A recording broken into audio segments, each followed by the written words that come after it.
Jehová Dios y Padre nuestro que estás en los cielos, en la tierra, aquí y en todo lugar. Alabado, bendecido y glorificado sea tu santo nombre por todas las criaturas del universo entero, incluidos nosotros, Señor. En esta mañana te damos las gracias, te damos infinitas gracias por la vida, por la salud que nos has brindado hasta este momento y por todas las bendiciones que derramas sobre nosotros sin que las merezcamos, Señor. Te agradecemos infinitamente. También te damos gracias por la oportunidad que nos das de leer, escuchar y compartir tu santísima palabra, Señor. Infinitas gracias te damos, Señor. Te pedimos que no te alejes de nosotros y que nos acompañes y nos protejas en todo momento, Señor. Y que nos des también la memoria, el deseo y la dedicación para poner por obra todo lo que aprendemos cada vez que estudiamos tu divina palabra.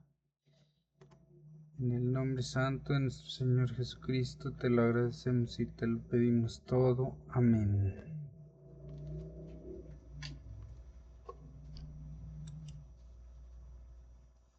La lección de hoy se titula Dones Espirituales.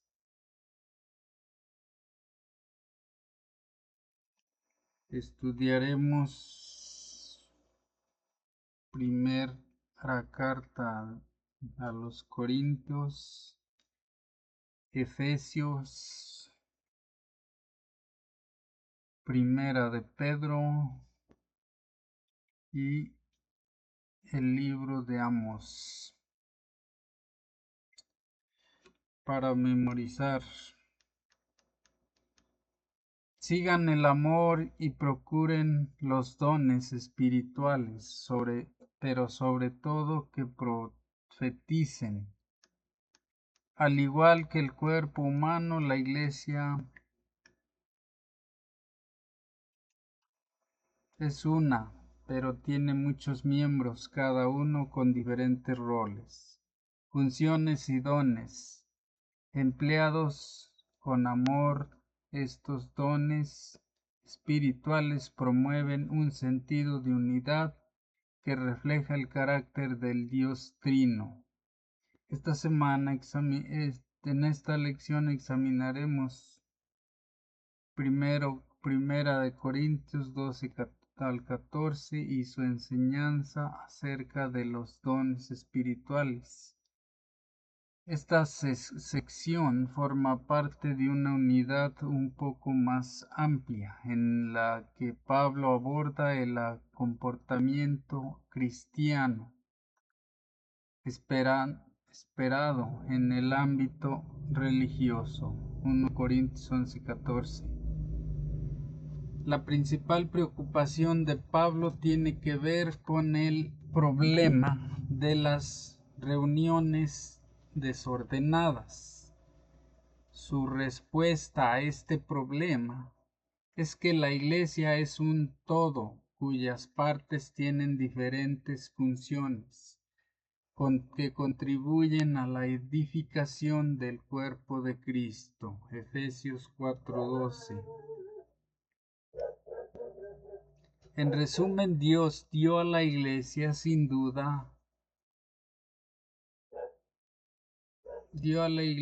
dones espirituales para promover la unidad a través de la diversidad. Sin duda, Pablo sigue teniendo en mente el problema de las facciones abordado en los 4 primeros capítulos de 1 Corintios, donde la respuesta a la falta de acuerdo entre los miembros de la Iglesia es la unidad en Cristo. Ahora desarrolla esa idea presentando su comprensión del papel de los dones espirituales. Según Pablo, la unidad en Cristo y en el Espíritu es el único medio de evitar las divisiones.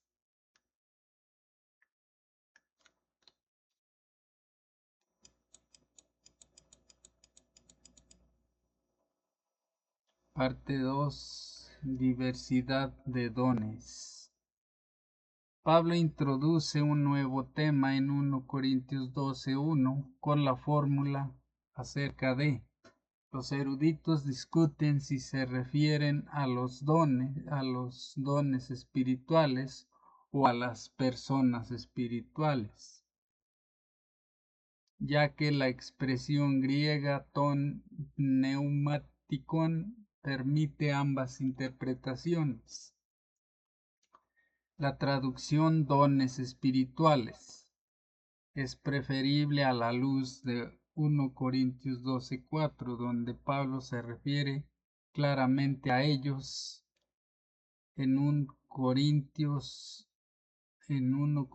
12, 2 y 3. 2 al 3, el apóstol señala que el primer don del Espíritu es la confesión audaz de que Jesús es el Señor.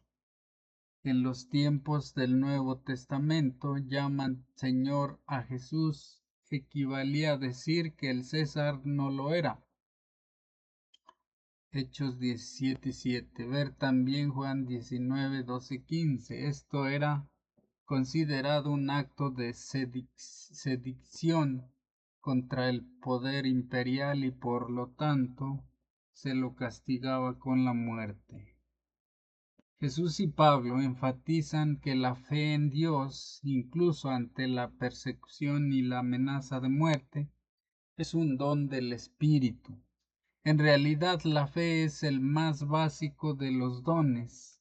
No es, pues, de extrañar que ella ocupe el primer lugar en la lista de 1 Corintios 13:13. El hecho de que la fe es un don espiritual queda claro en 1 Corintios 12:9. Sin embargo, hay muchos otros dones. El hecho de que el Espíritu Santo distribuya los diferentes tipos de dones a cada uno en particular como Él quiere. 1 Corintios 12:11 demuestra que todos ellos son necesarios.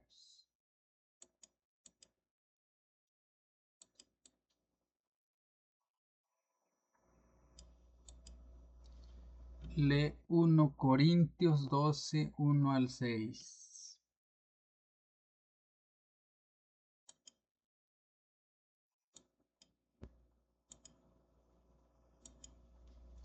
1 Corintios 12, 1 al 6.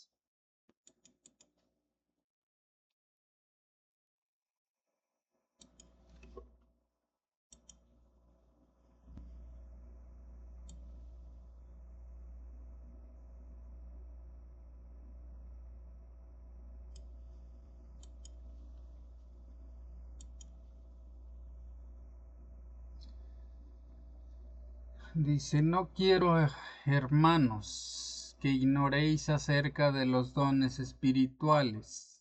Sabéis que cuando erais gentiles se os extraviaba llevándoos como se os lleva a los ídolos mudos. Por tanto, os hago saber que nadie que hable por el Espíritu de Dios llama anatema a Jesús, y nadie puede llamar a Jesús Señor sino por el Espíritu Santo.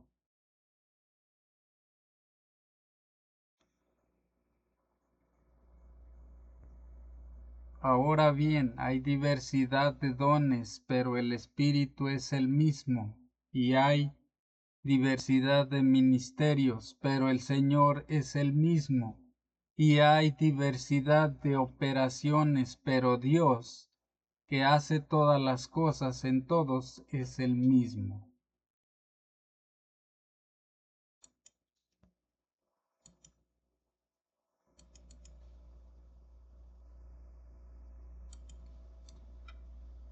¿Cuál es el énfasis de este pasaje?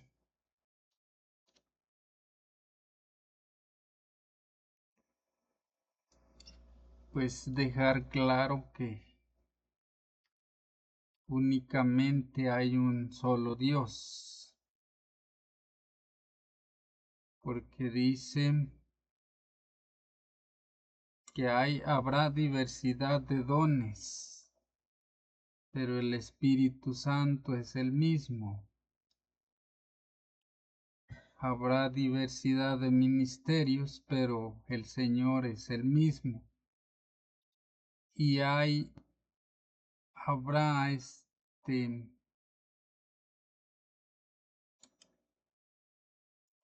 habrá diversidad de operaciones, pero Dios es el que hace todas las cosas en todos es el mismo. Así que no hay cambio en eso. La repetición de la palabra diversos en los versículos 4 y 5 enfatiza la multiplicidad de dones, lo que Pablo denomina dones espirituales. Ahí es como decía antes que el Dios Trino, el Dios Espíritu Santo, Señor, el Dios que es el Señor Jesucristo y Dios Padre Todopoderoso que ha hecho todo, dice. Es un solo Dios, que es la Santísima Trinidad. En 1 Corintios 12:1 es desarrollado en los versículos 4 y 6 desde tres ángulos diferentes, a saber, dones, carisma, servicios o ministerios, diaconia y actividades, energema. Aunque estas palabras tienen significados diferentes, es importante no establecer una distinción demasiado marcada entre ellas en vista del paralelismo existente en el pasaje. También es necesario tener en cuenta que los dones espirituales tienen el propósito de promover la unidad basada en el carácter trino de Dios. El Espíritu concede dones a los creyentes, mientras que Dios da a estos la capacidad de servir a Cristo en la comunidad de creyentes merced a estos dones. Cada cristiano recibe dones en particular, pero todos ellos deben beneficiar a la comunidad de creyentes como conjunto o en conjunto.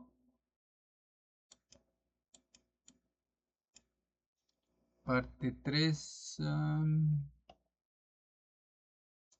se titula Unidad en la diversidad.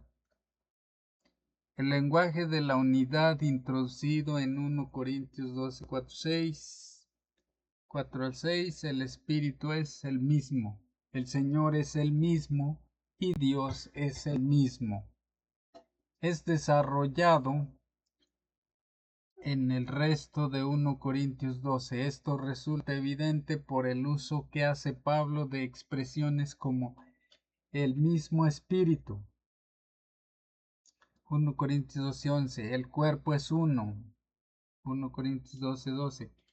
Un solo cuerpo. 1 Corintios 12, 12, 12 al 13 y 20 por separado. En espíritu y un mismo espíritu. 1 Corintios 12, 13. Los miembros se preocupan los unos por los otros. 1 Corintios 12, 25.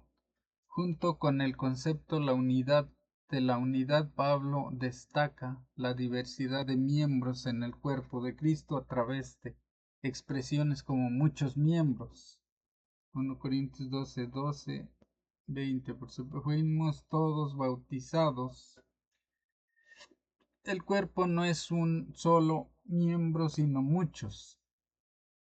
Todo el cuerpo, cada miembro en el cuerpo, miembros del cuerpo, todos los miembros.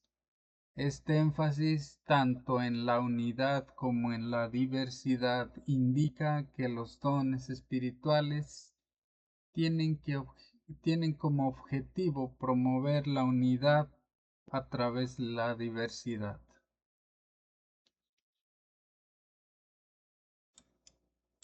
Esta unidad en medio de la diversidad debe reflejar el carácter de Dios. El Padre es una persona, el Hijo es otra persona y el Espíritu Santo es otra. Los tres conservan su individualidad mientras trabajan juntos para edificar la iglesia y darle poder para cumplir la misión. Lee 1 Corintios 12 al 31. 1 Corintios 12 al 31.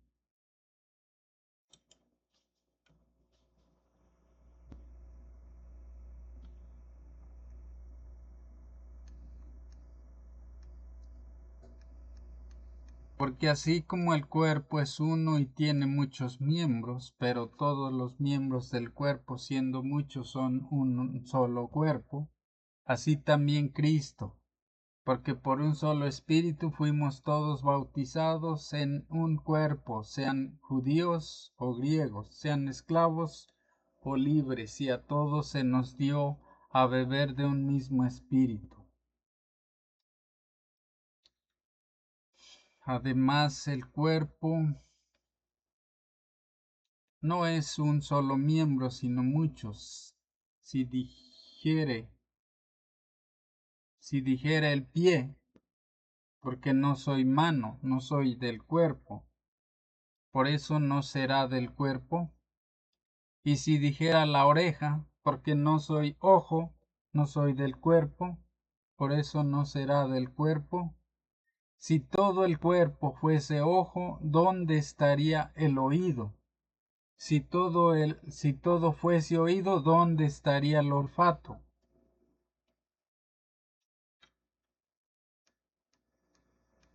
Mas ahora Dios ha colocado los miembros cada uno de ellos en el cuerpo como Él quiso. Porque si todos fueran un solo miembro, ¿dónde estaría el cuerpo? Pero ahora son muchos los mismos, pero el cuerpo es uno solo.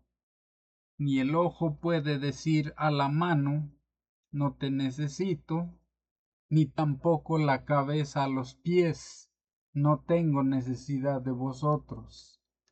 Antes bien, los miembros del cuerpo que parecen más débiles son los más necesarios, y aquellos del cuerpo que nos parecen manos, dignos a esto, vestimos más dignamente, y los que en nosotros son menos decorosos, se tratan con más decoro, porque los que en nosotros son más decorosos no tienen necesidad, pero Dios ordenó el cuerpo dando más abundante honor al que le faltaba, para que no haya desaveniencia en el cuerpo, sino que los miembros todos se preocupen los unos por los otros. De manera que si un miembro padece, todos los miembros se duelen con él, y si un miembro recibe honra, todos los miembros con él se gozan. Vosotros pues sois el cuerpo de Cristo y miembros cada uno en particular, y a unos puso Dios en la iglesia, primeramente apóstoles, luego profetas, lo tercero maestros, luego los que hacen milagros, después los que sanan, los que ayudan, los que administran, los que tienen don de lenguas, son apóstoles, son todos profetas, todos maestros, hacen todos milagros, tienen todos dones de sanidad, hablan todos lenguas, interpretan todos. Procurad, pues, los dones mejores, mas yo os muestro un camino aún más excelente.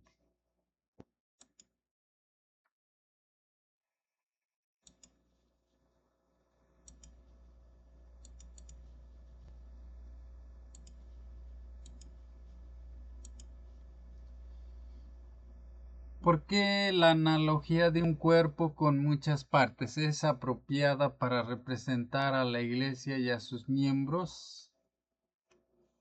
Pues porque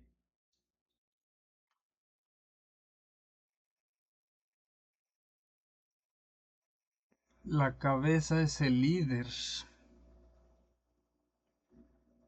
Los que le ayudan a dirigir la iglesia son como las manos, los ojos, los oídos.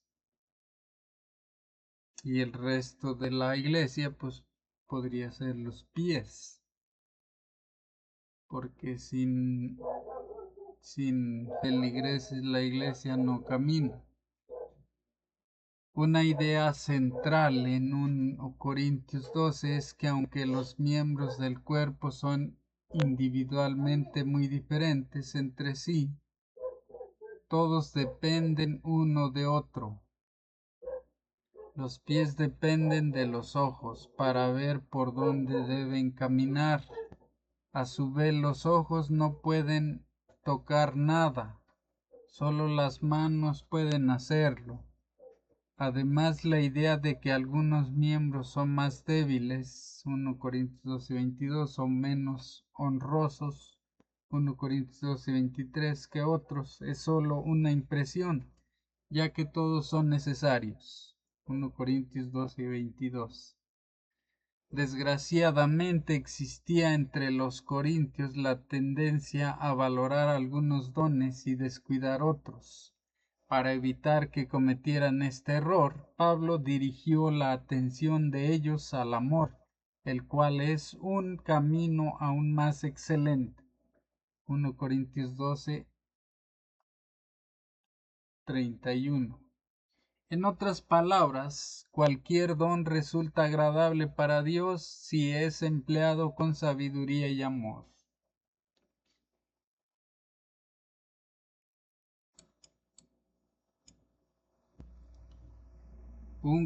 Parte 4, un camino más excelente. El amor no es don entre muchos, el medio a través del cual todos los dones alcanzan su propósito final. 1 Corintios, leo 1 Corintios 13, 1 al 7 y 1 Pedro 4, 8 al 11. Vamos otra vez a la Biblia.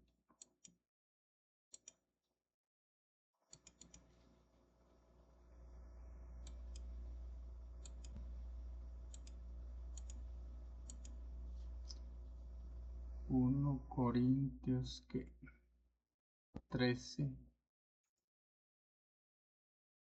1 al 7.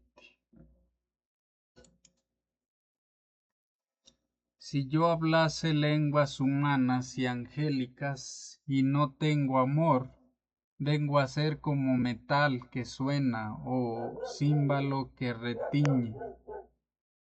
Y si tuviese profecía y entendiese todos los ministerios y toda ciencia, y si tuviese toda la fe de tal manera que trasladase los montes, y no tengo amor, nada soy. Y si repartiese todos mis bienes para dar de comer a los pobres, y si entregase mi cuerpo para ser quemado, y no tengo amor, de nada me sirve.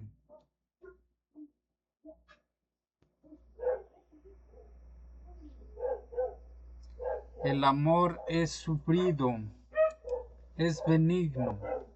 El amor no tiene envidia, el amor no es jactancioso, no se envanece, no hace nada indebido, no busca lo suyo, no se irrita, no guarda rencor, no se goza de la injusticia, mas se goza de la verdad.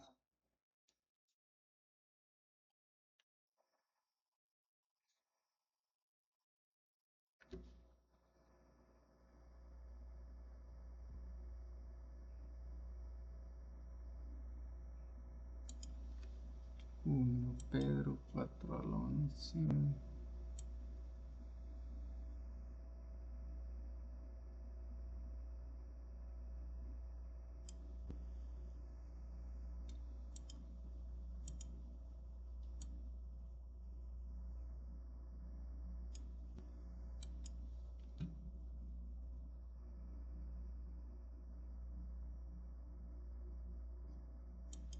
4, 8 al 11 dice: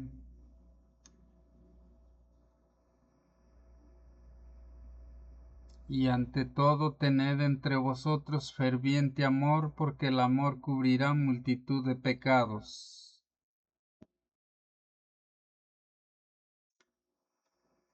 Hospedaos los unos a los otros sin murmuraciones.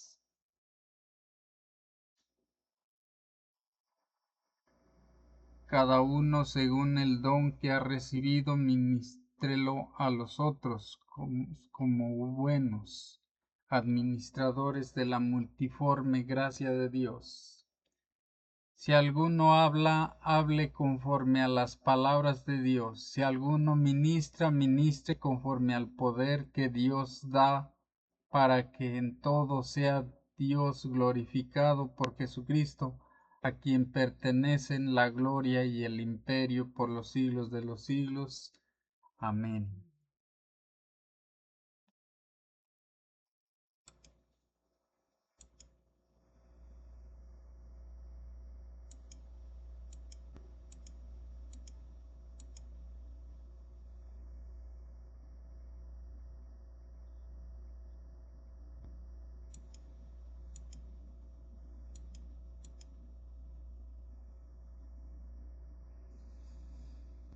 Por los siglos de los siglos. Amén.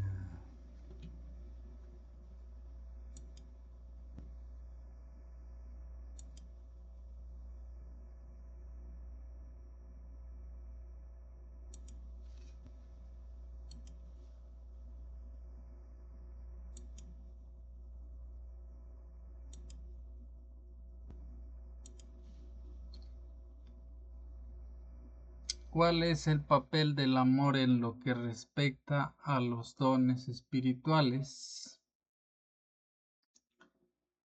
Pues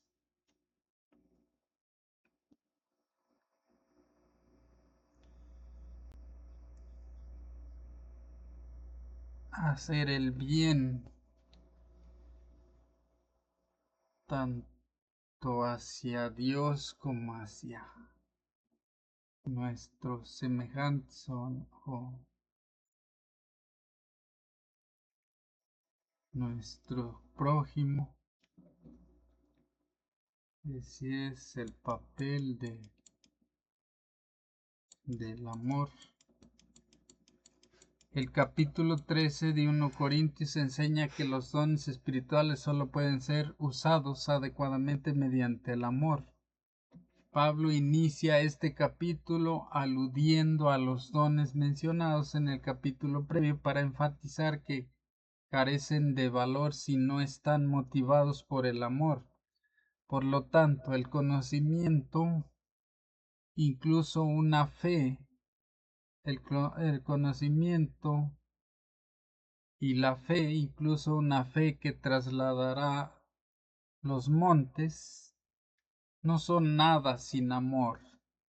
Sin amor, la capacidad de hablar en lenguas se reduce simplemente a un metal que resuena o un platillo que hace ruido. Del mismo modo, incluso el importante don de la profecía no es nada sin amor. En 1 Corintios 13, 4 al 7, Pablo se enfoca en definir el amor genuino diciendo en qué consiste, es decir, qué hace y qué no hace. Los verbos que eligió para caracterizar el amor indican que este no es un tanto algo que sentimos como algo que practicamos. En tal sentido, él dice que el amor es paciente, bondadoso, se regocija con la verdad, todo lo sufre a disculpa, todo lo cree, todo lo espera, todo lo soporta. Por el contrario, el amor no siente envidia, no es jactancioso, no es presumido ni orgulloso, no se comporta con rudeza, no busca lo suyo, no es egoísta, no se irrita fácilmente, no guarda rencor, no se deleita en la maldad o injusticia. Este total de 15 verbos proporciona una guía sólida para el comportamiento adecuado en la práctica de los dones. Cabe destacar que esta discusión acerca de la verdadera naturaleza del amor se encuentra precisamente entre 1 Corintios 12 y 14, donde Pablo aborda el conflicto relacionado con los dones espirituales. De hecho, el amor es la clave para el uso sabio de ellos y es colocado junto a la fe y la esperanza, pero el mayor es el amor.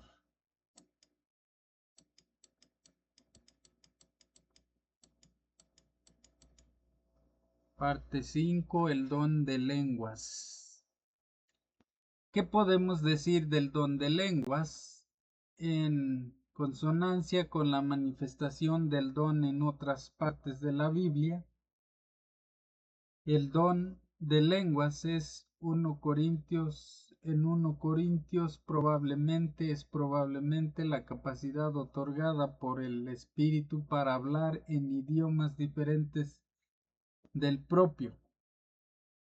Pablo incluye el don de lenguas en la lista de 1 Corintios 12, 8 al 10.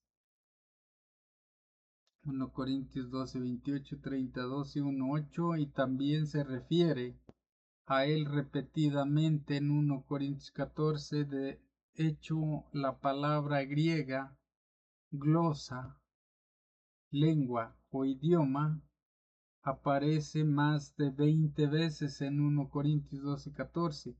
15 de ellas en el capítulo 14. Además de estas, la palabra griega heteroglosos, otra lengua, también aparece en 1 Corintios 14, 21.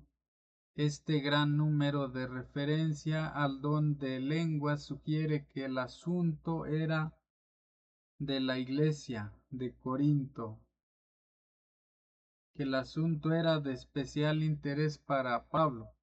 El mal uso y el abuso de este don por parte de la iglesia de Corinto causaron desorden y confusión en el culto público.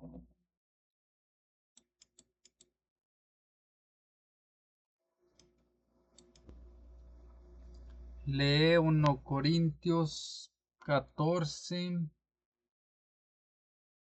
5, 13, 26 al 27. 5, 13, 26 al 26 y 27.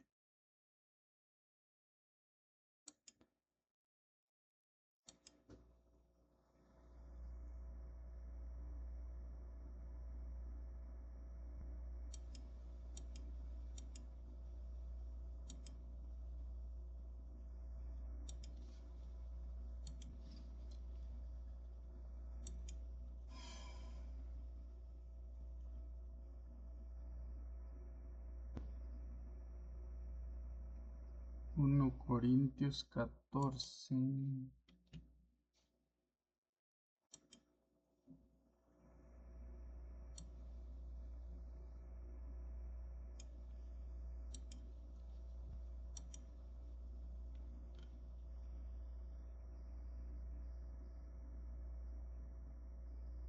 5. Así que quisiera que todos vosotros hablaseis en lenguas, pero más que profetizaseis, porque mayor es el que profetiza que el que habla en lenguas, a no ser que las interprete para que la iglesia reciba edificación.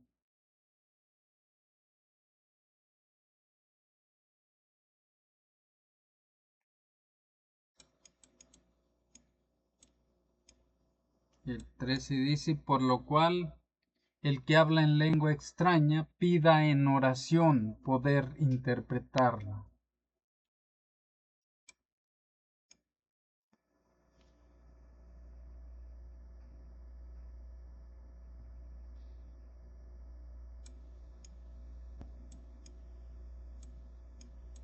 ¿Qué hay pues, hermanos? Cuando os reunís, cada uno de vosotros tiene salmo, tiene doctrina, tiene lengua y tiene revelación, tiene interpretación. Hágase todo para edificación. Si habla alguno en lengua extraña, sea esto por dos, o a lo más tres, y por turno, y uno interprete.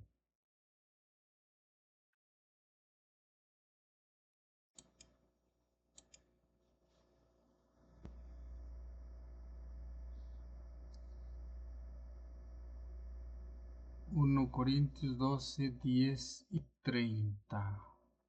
Ahora nos tenemos que regresar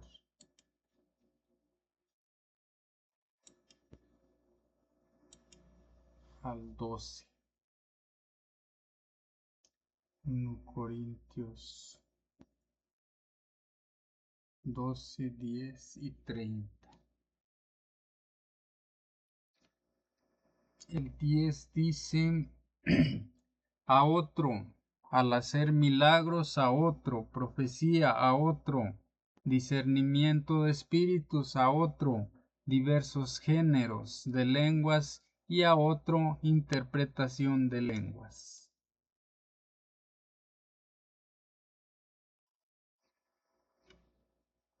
El 30 dice, tienen todos dones de sanidad, hablan todos lenguas, interpretan todos, procurad pues los dones mejores, mas yo os muestro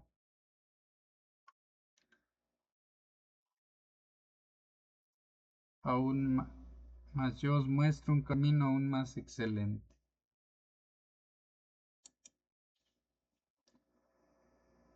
¿Qué instrucción particular dio Pablo con respecto al don de lenguas? La razón,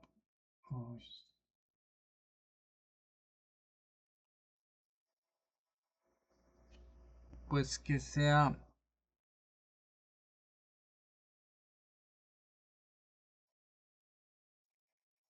que lo pueda traducir o que se pueda traducir para que lo entienda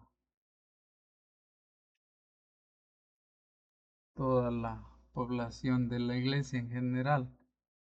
La razón por la que el don de hablar en lenguas debe ir acompañado del don de interpretarlas es que ellas deben resultar comprensibles.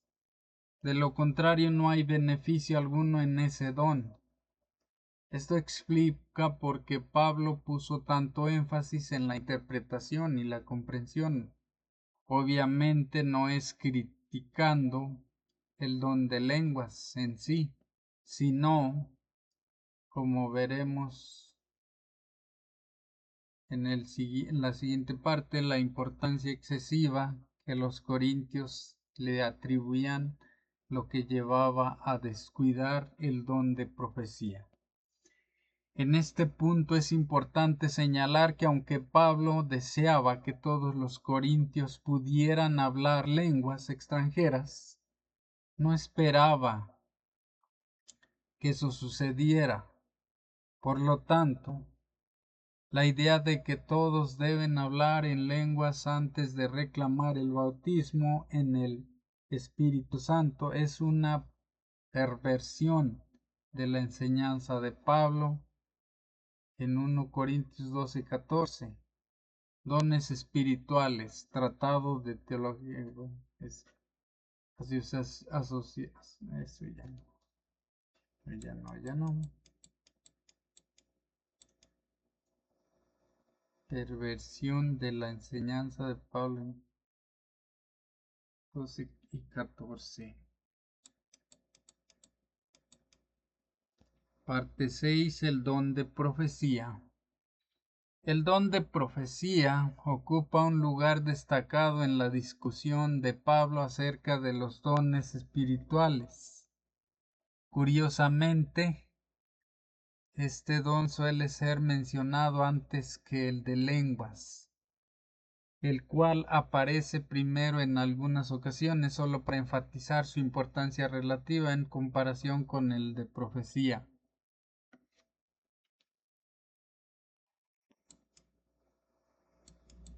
Lee Efesios 4, 11 al 13.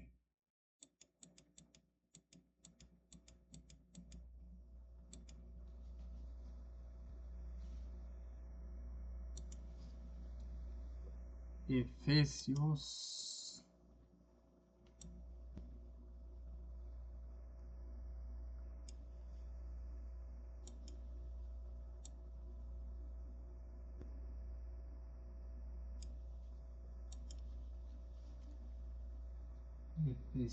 que era 4, 11 al 13. Dice, y él mismo constituyó a unos apóstoles, a otros profetas, a otros evangelistas, a otros pastores y maestros,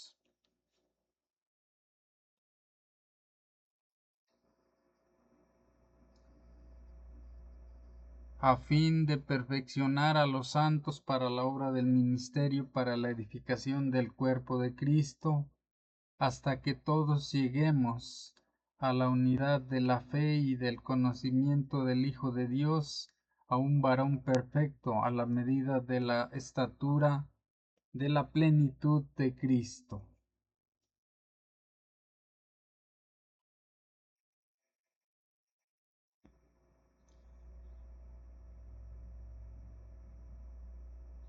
Corintios 14, 3, 4.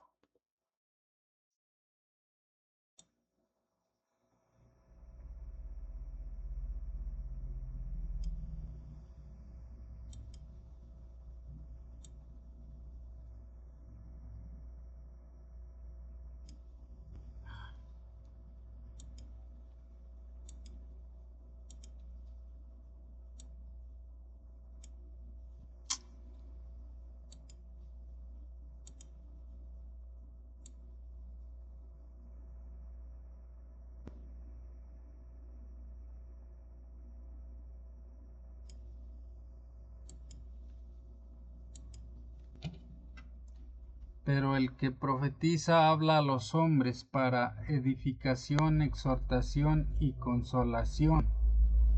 El que habla en lengua extraña a sí mismo se edifica, pero el que profetiza edifica a la iglesia.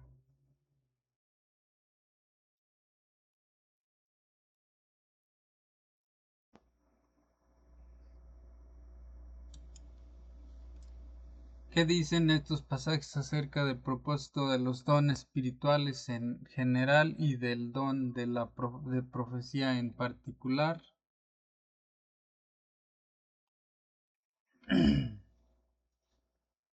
Pues es simple y resumido que el que profetiza edifica o construye, es otra definición. O sea que el propósito de los dones espirituales es utilizarlos en,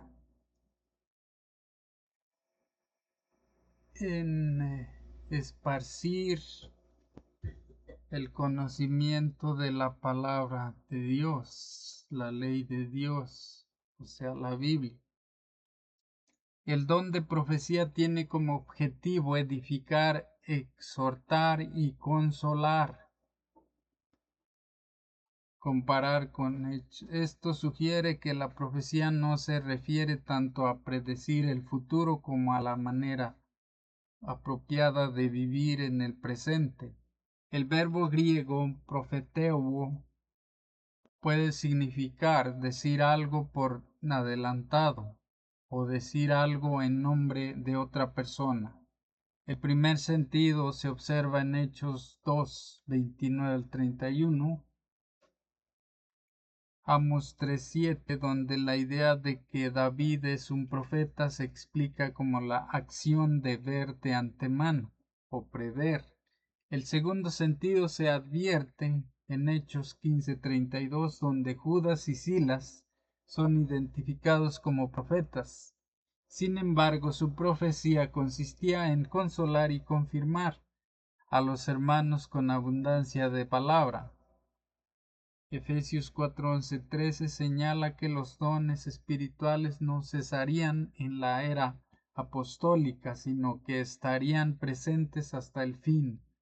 Sin embargo, si alguien afirma ser profeta, debe ser evaluado según las Escrituras.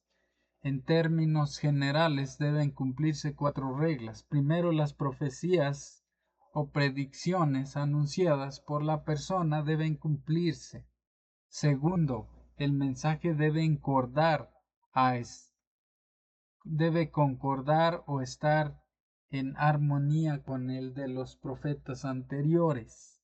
Tercero, la vida o conducta de la persona debe demostrar un compromiso con Cristo. Cuarto, Jesús dijo que los falsos profetas serían reconocidos por sus frutos.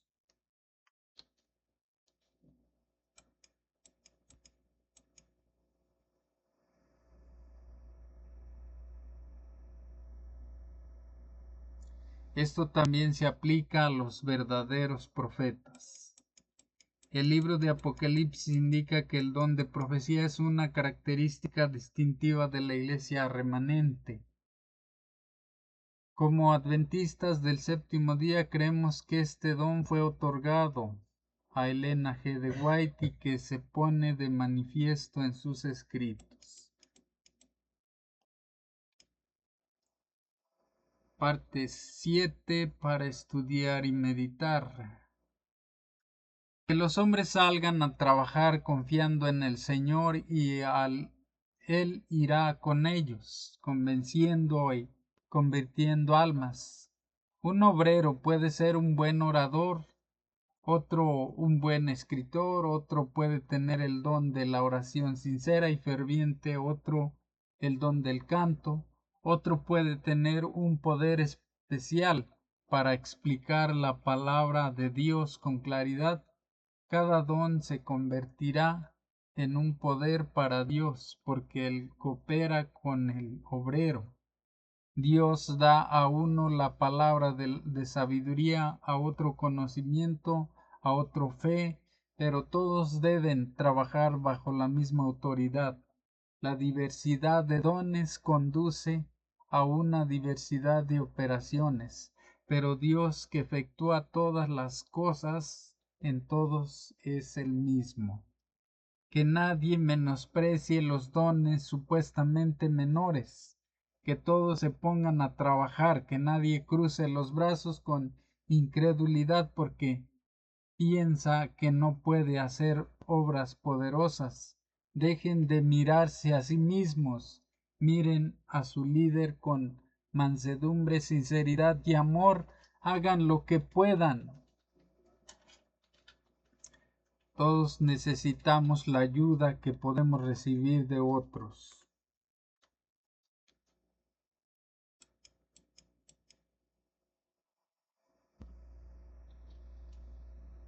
Dios obrará en otras mentes además de las nuestras.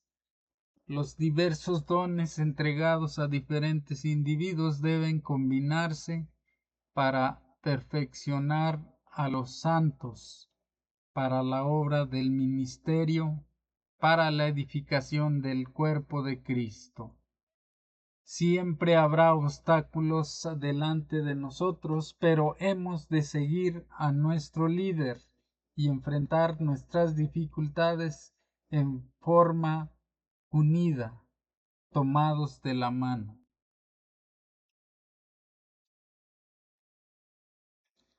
Ahora vámonos al folleto misionero, el testimonio de Marianne. Se llama un permiso de construcción muy difícil. En Bulgaria, para construir cualquier tipo de edificación se necesita un permiso de construcción. El permiso de construcción lo expide el ayuntamiento. Como la Iglesia Adventista del Séptimo Día tenía previsto abrir una iglesia grande en Sofía, la capital del país, necesitaba tener una licencia de obras firmada por el jefe de arquitectura de la ciudad. Para conseguir la firma había que concertar una cita para reunirse con el jefe de arquitectura en persona. Pero él no estaba disponible todos los días. Acudía a su oficina para firmar las licencias de obra solo una tarde al mes. Además, las citas solo se podían concertar por teléfono, no se permitía hacerlo en persona.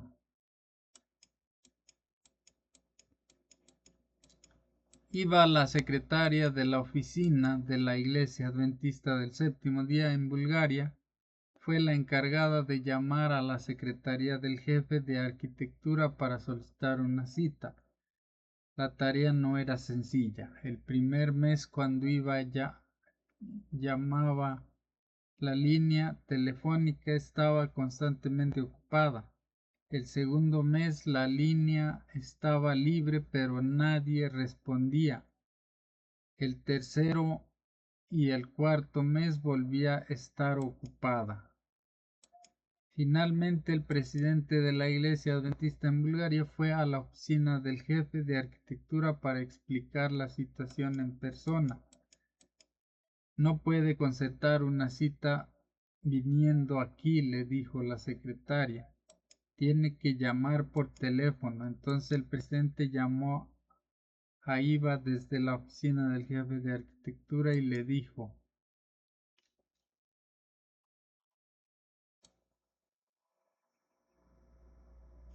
estoy en la oficina, por favor llama ahora mismo. Iva llamó y llamó, pero nadie respondió. El teléfono sonaba y sonaba. El presidente podía escucharlo, la secretaria podía escucharlo, pero nadie respondía. Frustrada, Iva llamó al presidente y le dijo: por favor llame usted mismo. Y así lo hizo. De pie justo delante de la secretaria, llamó al teléfono de la oficina, pero ella no respondió. Fue entonces cuando los adventistas comenzaron a sospechar que quizá alguien estaba interesado en comprar sus terrenos. La propiedad que había adquirido para la Iglesia Adventista del Séptimo Día del Oeste de Sofía era un inmueble de primera categoría situado justo al lado de la entrada subterránea de una estación de metro. A un lado de la futura iglesia había un importante centro comercial. Al otro lado una línea principal de tranvía. Probablemente alguien estaba esperando que los adventistas se dieran por vencidos y vendieran los terrenos a bajo precio.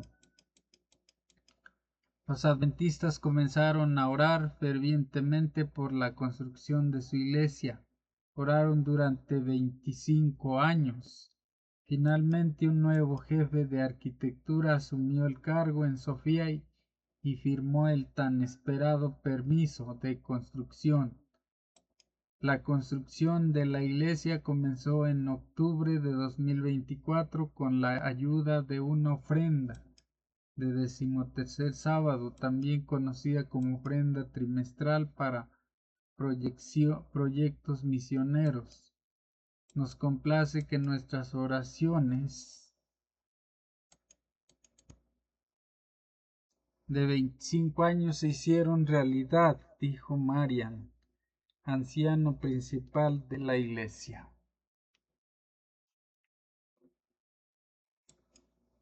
Pues estuvo difícil la situación porque no se logró aquí en este testimonio, no se logró el objetivo con la oración, sino con el cambio de jefe de obras o de construcciones. Pero pues Dios tiene sus planes y se hace siempre su voluntad.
Jehová Dios y Padre nuestro que estás en los cielos, en la tierra, aquí y en todo lugar.